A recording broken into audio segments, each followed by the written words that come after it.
Hi, this is Trey Pass. I'm going to do some Mr. Nightmare. Actually, this first reaction is going to be to a 3 disturbing true Christmas Eve horror stories at Real Freaks Tales.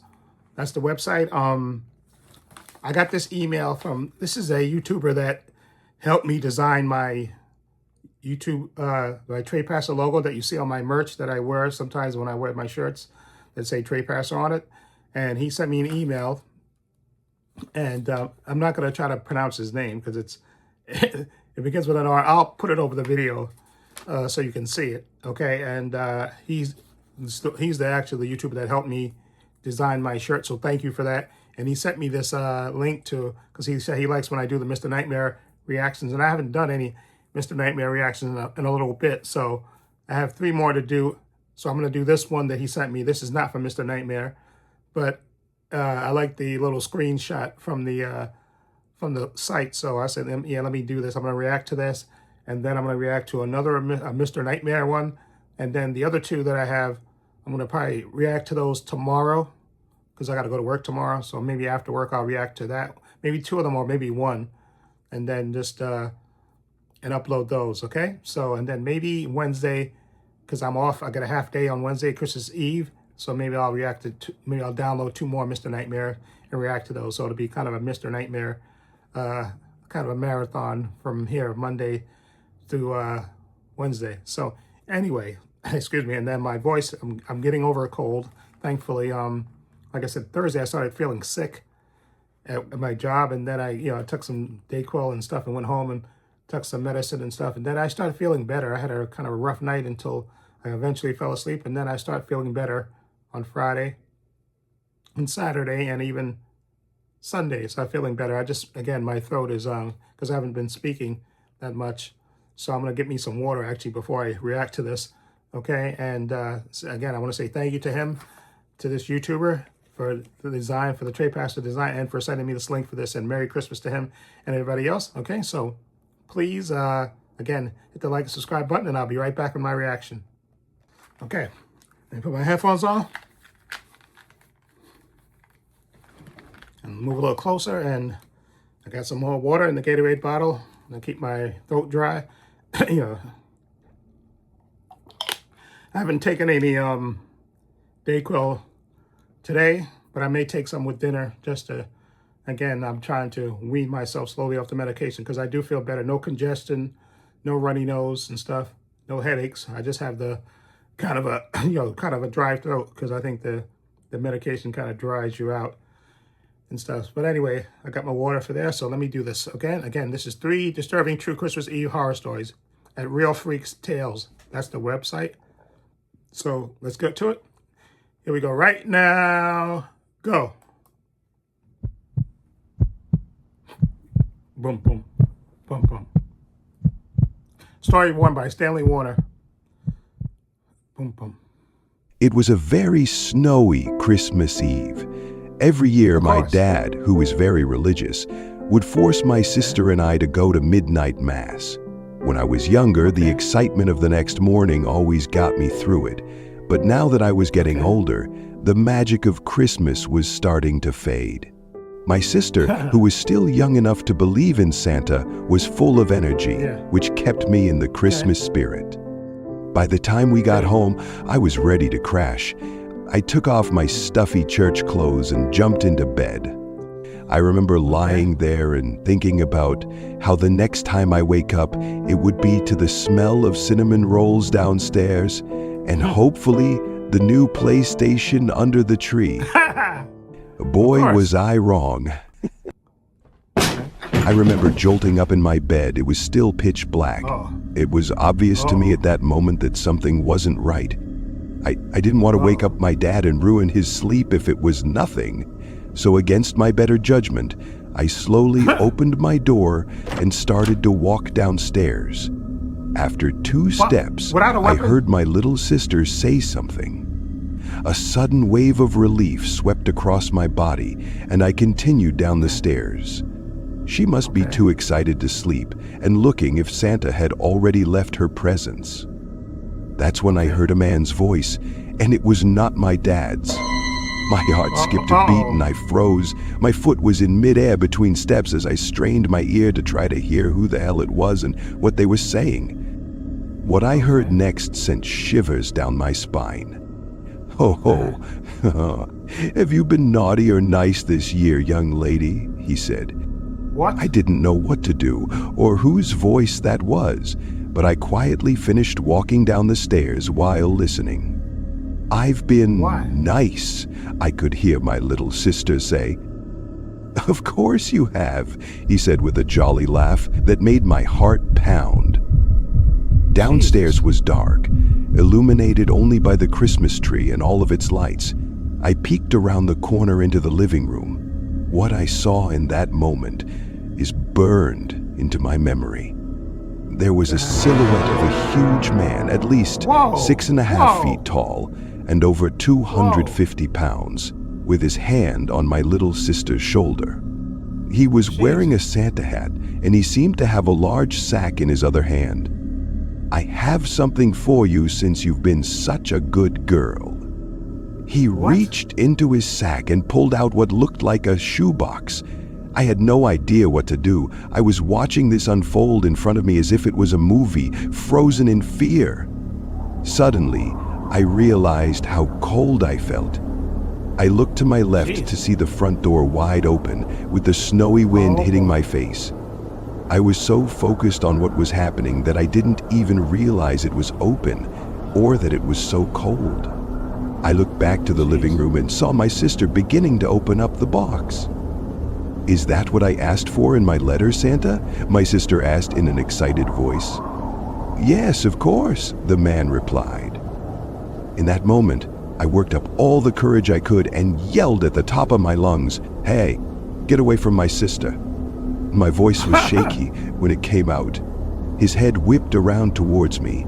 My instincts told me to run out the front door, but I knew I couldn't leave my sister. That's when I heard my dad's bedroom door fly open and my dad yelled out, "What's going on?" I could hear his loud footsteps making his way to the stairs. The man immediately ran towards me. Adrenaline pumped through my veins, and my heart felt like it was going to explode. Just as the man was almost right in front of me, he dashed past me, out the front door, slamming it behind him. That's when my dad made it to the bottom of the stairs and looked at both of us with panicked eyes. The silence was deafening. My sister began to cry. My dad ran towards the window to look out, only to see nothing but the blizzard. Needless to say, none of us got any sleep the rest of the night. I still don't know who that was or what was in that box, but I sure as hell didn't want to find out. Oh, God. Story 2 by Guy Stapperman. Most people couldn't tell you what day was the worst of their lives. Unfortunately, I don't have that luxury. It was Christmas Eve 2004. I was just finishing up a Christmas Eve celebration at my grandma's house. My grandma lived in the South, where there's not a lot going on. My family and I hadn't visited my grandma for Christmas since I was in elementary school, so I was looking forward to getting back to the nostalgia of going to her house for Christmas. My parents rented a room at this scuzzy motel a couple miles from our house, since that was all we could afford, and my grandma's house was too small for all of us to stay in. Anyways, we had just finished up Christmas Eve dinner, and I was feeling really tired, so I told my little brother that I was going to walk back to the hotel. My mom was having such a great time seeing my grandma that I didn't want to make her leave early to drive me. I went over to my mom's purse and fished out the rusty key to the hotel room. It was cold out, so I put my hoodie on and walked out the back door. I remember being excited to be out on my own, exploring like I was the main character of a movie. There weren't many houses, or anything for that matter, between my grandma's house and the motel. I honestly don't even know why I was so confident that I could find my way to the motel, since I had only driven between the two places one time. It was getting kinda dark by the time I left, and the only thing guiding my way was the almost full moon above me. After a few minutes, I saw a house in the distance with Christmas lights, but other than that, there wasn't much out there. After what felt like 30 minutes of walking, I began to hear what sounded like singing in the distance over the sound of the wind. As I kept walking, I could hear it getting clearer. It was a Christmas hymn being sung by what sounded like a large group. This put a smile on my face and I started to hum along. At that moment, really? I felt overwhelmed with the spirit of Christmas. A minute later, I began to see where the music was coming from. It was an old white church. The windows had a warm glow, and a spotlight was lighting up a cross on the steeple. The music was beautiful. It still gives me chills thinking about the sound of the organ with all of the voices singing. I stopped on the road, outside of the church, and just stood there, taking it all in for a minute and singing along when I knew the words. At this point, it was getting really cold, so I thought that maybe I should go join them for the rest of their service and warm myself Why? up. I made my way up the steps and reached out my hand to grab the ornate brass door handle. The warmth hit me immediately as I stepped into the church. It felt so nice. The inside of the building was definitely run down, but it was still nicely decorated and festive for Christmas time. I looked towards the packed church benches for a spot to sit down. An old couple turned around and looked at me with big smiles and beckoned me over with a nice wave. They scooted over to make a small spot for me, and I quickly sat down, trying not to make a scene. The church sang 2 more songs before the service was over. I was really glad I joined, and I was feeling much better. As I stood up to leave, the old lady grabbed my arm. "Do you need a ride home?" she asked. "No, I'm fine, thank you," I said. Her hand was still on my arm. "We live just down the street. It would be so great if you came over and had a Christmas cookie and some hot cocoa." That offer did sound pretty good in that moment, and she seemed to be such a sweet old lady, and I felt bad saying no, so I agreed. Her husband stood up and smiled while he dug in his pocket for his car keys. As we walked out, the church bell rung as everyone was saying Merry Christmas to each other and hugging goodbye. It truly felt like Christmas. We got to their car, rather slowly I might add, and I got in the back seat. Within a minute, we were pulling up to a small house. Once we made it to the door, the old man fumbled with his keys for an uncomfortably long time. He finally opened the door, and a disgusting stench filled my nostrils as we stepped inside. I just assumed their sense of smell had faded with age and sat down at the kitchen table, where the old lady pulled out a chair for me. "Let me go get started on that cocoa, honey," she said, as she left through saloon-style doors to the kitchen. As I sat there waiting, I looked around the house. It was your typical old couple's home, with trinkets and photos all around the walls and tables. The old man had sat down on the living room couch next to the kitchen and was staring at the TV. It was taking longer than I thought it would, and I began to worry that my family would get back to the motel and I wouldn't be there. I spoke up and said, "Sorry, I need to get going soon. Is it almost ready?" At that moment, the old lady burst through the doors. It startled me and I recoiled in my chair. She had a big smile on her face, holding a plate of decorated Christmas cookies and a big mug of hot cocoa with marshmallows on top. "Oh, wow, thank you so much," I said, feeling dumb for being startled. I started to worry about the food not tasting good because of their sense of smell. She was staring at me, as though waiting to see me eat what she had just prepared. I nervously took a bite of the cookie and drank the cocoa. Thankfully, it was delicious. As I finished the treats, I told her how good it was and thanked her for being so kind and inviting me to her house. She smiled and nodded along to what I was telling her. She then said, and I'll never forget these words, Just stay here the night? Just stay here the night. Just stay What? here the night. You can just stay here the night. The way she What? spoke when she said those words was extremely unsettling. Thinking quickly, I asked if I could use the restroom. She paused and looked like she didn't want to answer. After what felt like an eternity, she pointed to a door down a hallway. I got up and started walking slowly, trying not to give away how unsettled I was. As I made my way down the hall, I walked past a door that smelled like something died in there.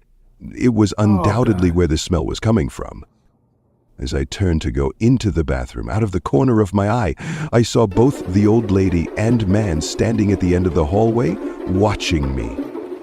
I shut the bathroom door and locked it. The first thing I did was look for a window. Thankfully, there was one. I then dug in my jean pockets and pulled out my cell phone. It was almost dead. I called my mom. I felt my heart drop more and more with each ring of the cell phone. Then, my phone died. That's when I heard someone outside the bathroom door. The handle began to move. I went into full panic mode and lunged towards the window and unlatched the lock. I lifted the window and jumped through. I stumbled upon hitting the ground and took off, running faster than I ever had before. I made it to the front of the house and then to the road. After about a minute of running, I saw my shadow on the road. Headlights had appeared behind me and the car sounded close. My worst fear had become reality. They got in their car and were chasing me. The engine was growing louder and louder, and I had nowhere to hide. Just when it sounded like I was about to get run over, the car came to a screeching halt. I turned around, blinded by the headlights. That's when I heard the window roll down and a voice yelled out, "It was my mom! What in the hell are you doing?" she screamed. I was never so happy to hear her say that. I'll never know what would have happened if I had not escaped out of that bathroom window. Yeah, you're an idiot for getting going. Story by Jack Knightley. I remember waking up around 1 p.m. on Christmas Eve. Since we were on Christmas break, my best friend slept over. We stayed up all night playing video games like Call of Duty and Leisure Suit Larry while talking about what girls we had crushes on at school. You know, typical teenage boy stuff. When we came downstairs for breakfast, my mom was not happy at all. She told me I was late for our annual family trip to the mall to get pictures with Santa. I had totally forgotten about it since at this age I honestly was embarrassed to go. I ran upstairs to change clothes while my friend made fun of me, asking me if I had a letter written for old Saint Nick. We both raced downstairs to the car and squeezed into the back seat with my little sister. The car ride felt long thanks to my sister incessantly singing Christmas songs the whole way there. When we arrived, we drove into the parking garage. Every level was filled with cars, and we couldn't find a spot easily until one of the top floors. As we got out of the car and made our way towards the entrance, I heard a car alarm go off. It was so loud, my ears were ringing with the sound. As I turned my head to see what was going on, I caught a glimpse of someone large holding what seemed to be decorative fabric running around the corner. My mom didn't seem to care and kept walking. As she opened the entrance door, I was transported into a Christmas wonderland. The mall was covered with decorations. Christmas music was playing. Families were running around getting their last-minute gifts taken care of, and the sweet smell of hot cocoa filled the air. Of course, the first thing we all wanted to do was grab a cup of cocoa. Wouldn't you do the same?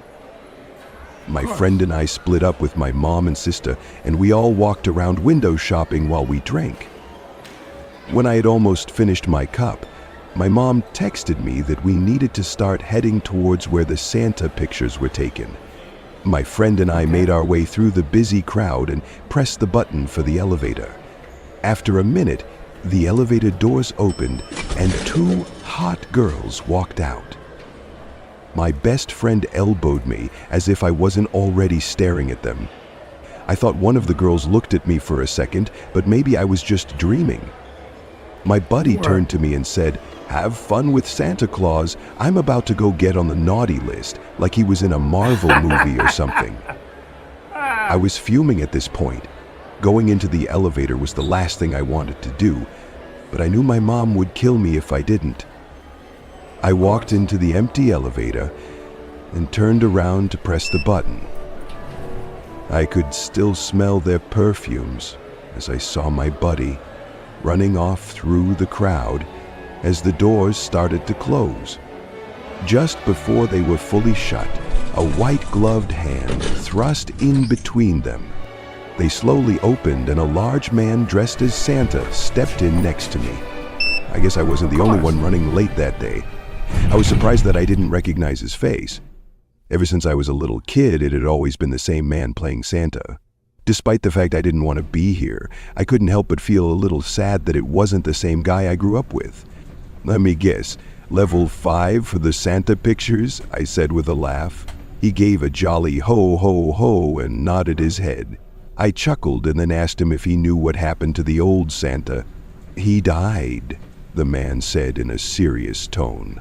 Not knowing how to respond to that, I just stood there in awkward silence. The only noise for the rest of the ride was the beeps of the elevator on each floor. When the door opened, I quickly stepped out. I was happy to get out of there. I walked quickly through the crowds to the spot where they always have the North Pole photo area. I joined my mom and little sister, who were second in line. Shortly after, Santa showed up saying ho ho ho and took his seat. The little girl ahead of us was so excited and ran up to him.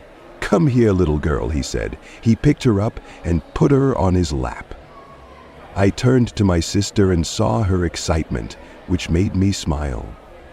I turned back to see Santa whispering something into the little girl's ear. She looked confused and whispered something back to him. The look on his face as she did this made me surprisingly uncomfortable. Then, the lady dressed as an elf took their photo and she got off his lap and walked to her mom. It was now our turn.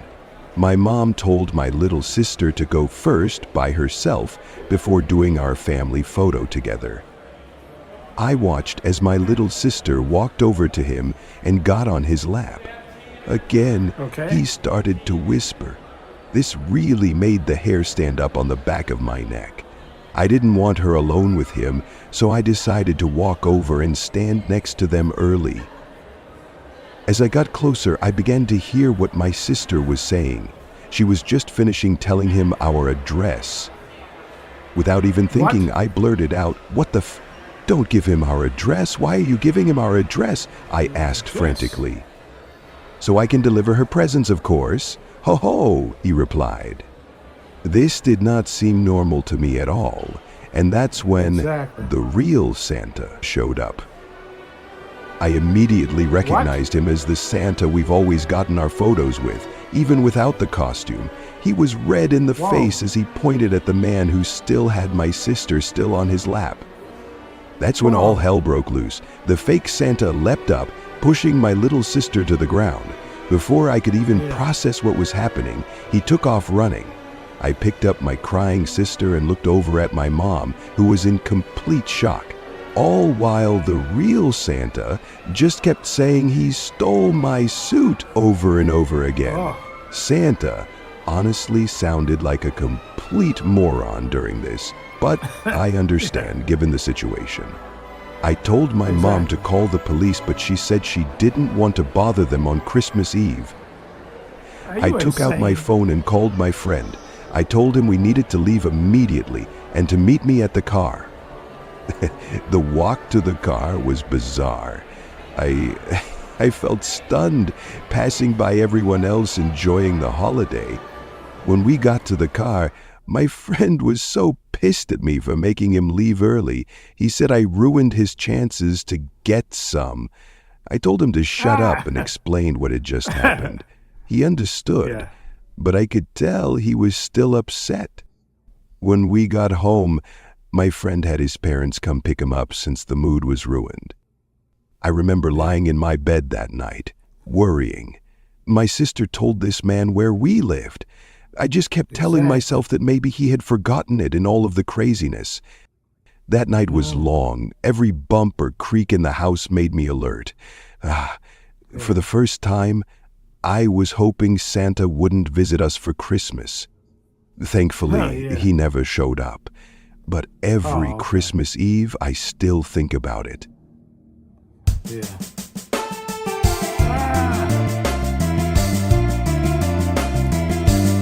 Get out of here.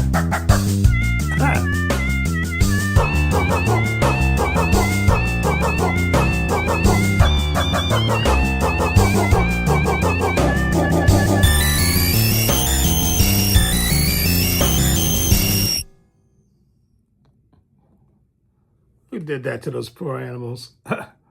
Oh, God. Okay. Okay. Those are okay. Okay.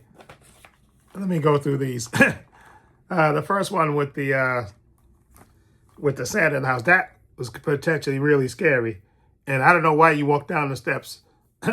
Okay, if you heard a noise, you go get your father. That's the first thing. Okay, you don't go downstairs by yourself. That's stupid. Okay, you should have went and got your father. Grab a weapon and then go get your father. Say, listen, there's somebody down there with our little sister, your daughter. Yeah, let's go downstairs to confront him. I ain't going downstairs by myself. That's like, what you gonna do? Like I said, it's a grown man. What are you gonna do? Yeah, like, what are you gonna do? So that was stupid, doing that. And of course, the father didn't wake up. I don't know how it can. Obviously, I would imagine there's probably lots of burglaries going on during Christmas time with guys dressed up like Santa Claus. Probably tons of them. But I guarantee you, people got, people, especially in this country, people who got guns and stuff and alarms on their houses. So you ain't getting in, even if you're dressed like Santa, you might get shot. Okay.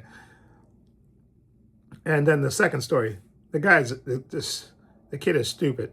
Walking by yourself, and then you're gonna go to a church because you hear that singing because you want to join, and then you're gonna go to an old couple that you never met and go to their house to eat cookies and cocoa. You smell that strange sound, that strange smell, and you're gonna stand. You're lucky you didn't wind up getting murdered. Okay, why would you, again? Walking by yourself is stupid. Okay, that's the dumbest thing in the world.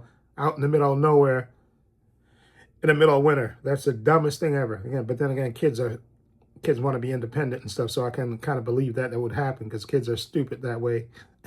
They lose patience and they think they're grown up and they want to do stuff on their own. So I could see that happening. But to go into the church and then to go with a couple you never met, so you want cookies and hot chocolate? Come on, don't be an idiot. Okay, that's just stupid. Okay, and now the third story. Exactly, I would be worried about that too, and that's why exactly you got to be honest with little kids. Yeah, I don't know how old his young sister was, but again, yeah, the parents have to tell you, don't give anybody your address. Okay, do not give anybody. I don't care if it's Santa Claus. Okay, Santa Claus, to say Santa Claus knows it, you're not supposed to give it to him.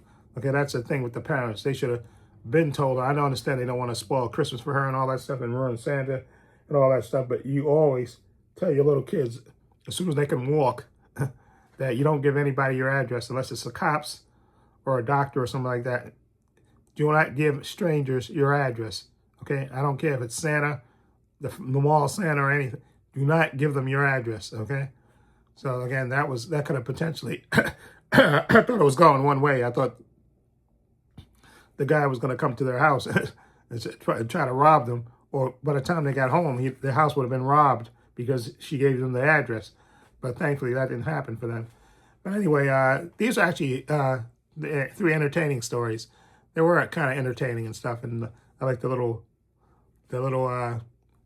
animals, the dogs and the kittens dressed up like. And why you do that to those poor animals? They don't ask for much, and you got to dress them up like, put them in sweaters and stuff, and take a Christmas card. I know there's people that do that. Dress their animals up during Christmas time in holiday sweaters and stuff and take pictures and stuff. Why are you going to do that to the parent? Let the animals be animals, okay? But anyway, let me know what you think of these stories, these 3 disturbing true Christmas Eve horror stories, again, at Freak Tales. Okay, so again, I'll leave a link to that channel in the description box so you can check it out for yourself. Also have a link to my Facebook, my Twitter, my Instagram. Also have a link to my other channel, Paul Views and Opinions. If you check that out as well. Also have a link down below to my Patreon. My Patreon is $5 a month, over 200 videos in there, 5 different categories. Follow the link, it'll take you there. Also have a link down below to my merchandise store where I sell hats, t-shirts, mugs, sweatshirts, hoodies, water bottles, teddy bears for men, women, unisex. Follow the link, it'll take you there. I also have a link, the link to my stores in the description box. Also, please give this video a thumbs up. It helps the channel. I truly appreciate it. Also, hit the subscribe, hit the notification bell so you know when I upload new content to this channel. And this is Trey Pastor saying so long and take care.